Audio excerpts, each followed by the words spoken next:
उसका माल कयामत के दिन मुस्सिल लहू शुजाअन अक़रा, गंजे सांप की शक्ल में लाया जाएगा। अच्छा सांप, अभी आज एक साहब मसला पूछ रहे थे, उनके घर के आसपास सांप बहुत नजर आ रहा है। सांप का ज्यादा नजर आना ये इस बात की अलामत है कि इंसान के घर के आसपास अगर बहुत ज्यादा सांप नजर आ रहे, ये जादू की अलामत नहीं हो सकता। और उलमा ने लिखा है अगर किसी को ख्वाब में बहुत ज्यादा सांप नजर आए तो ये इस बात की अलामत है कि उसके दुश्मन बहुत ज्यादा हैं, उसके खिलाफ कोई बहुत बड़ी दुश्मनी और चाल चली जाए। और सांप की शक्ल में कभी कभी जिन्नात भी आते हैं, इसलिए अल्लाह के नबी ने यह भी फरमाया अगर सांप को देखो तो 3 बार कहो चला जा चला जा चला जा, अगर वो जिन होगा तो चला जाए, उसके बाद मार सकते हो। तो सांप तो ऐसे ही बहुत जहरीला होता है।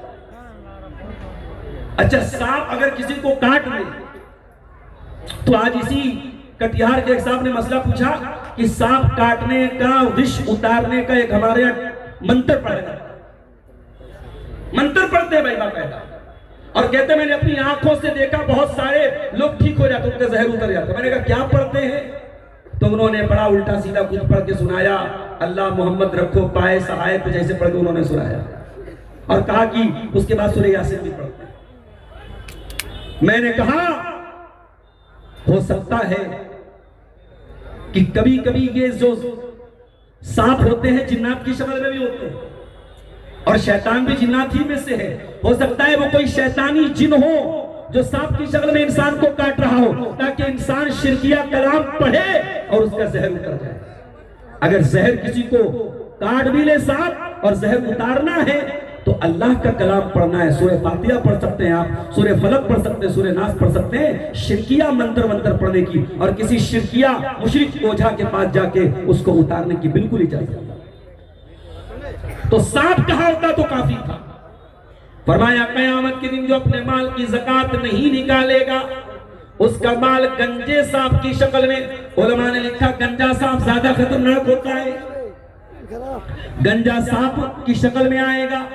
लहू ज़बीबता, उसकी आंखों के ऊपर 2 नुक्ते होंगे, युतब्बकुहु यौमल क़ियामा, और वो ज़कात न देने वाले की गर्दन में फंदा बन जाएगा। फयाखुज़ु बिलहज़िमतैहि, और अपने जबड़े में उसको ले लेगा और कहेगा अना कंजुक अना मालुक, ऐ दुनिया में अपने माल को जमा करने वाले, बैंक बैलेंस बनाने वाले, खजाना बनाने वाले, मैं तेरा माल हूं, मैं तेरा खजाना हूं। इतनी खतरनाक चीज है ज़कात को न देना। अगर कोई गैर मुस्लिम है और इस्लाम लाना चाहता है तो कुरान क्या कहता है? फ़इन ताबू व अक़ामुस्सलाता व आतवुज़्ज़काता फ़इख़्वानुकुम फ़िद्दीन। अगर ये लोग तौबा कर ले और नमाज कायम करने लगे और ज़कात अदा करने लगे तो ये तुम्हारे भाई है। इसका मतलब ये हुआ कि जब तक वो ज़कात ना अदा करे वो हमारा भाई नहीं है, वो मुसलमान नहीं है। इस्लाम के साथ अगर वो जुड़ेगा तो नमाज भी कायम करेगा, ज़कात भी अदा। इसीलिए जब अल्लाह के रसूल का इंतकाल हुआ, हजरत अबू बकर सिद्दीक का दौर आया और कुछ लोगों ने ज़कात देने से इनकार कर दिया और कहा कि ज़कात हम अल्लाह के रसूल सल्लल्लाहु अलैहि वसल्लम को देते थे और आपका इंतकाल हो चुका है, लिहाजा अब हम ज़कात नहीं देंगे। तो हजरत अबू बकर सिद्दीक ने उन ज़कात न देने वालों के खिलाफ जंग का ऐलान किया।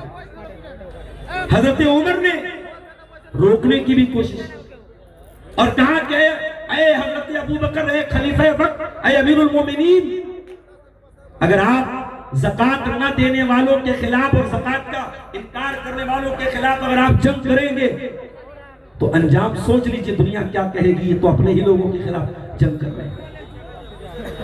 तो हजरत अबू बकर ने क्या कहा?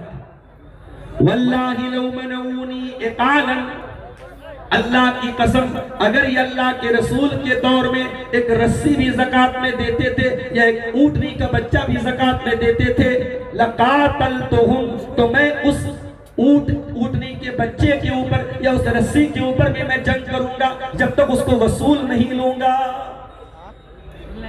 तो ये है ज़कात।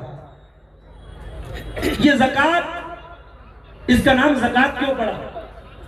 ज़कात के दो माना हो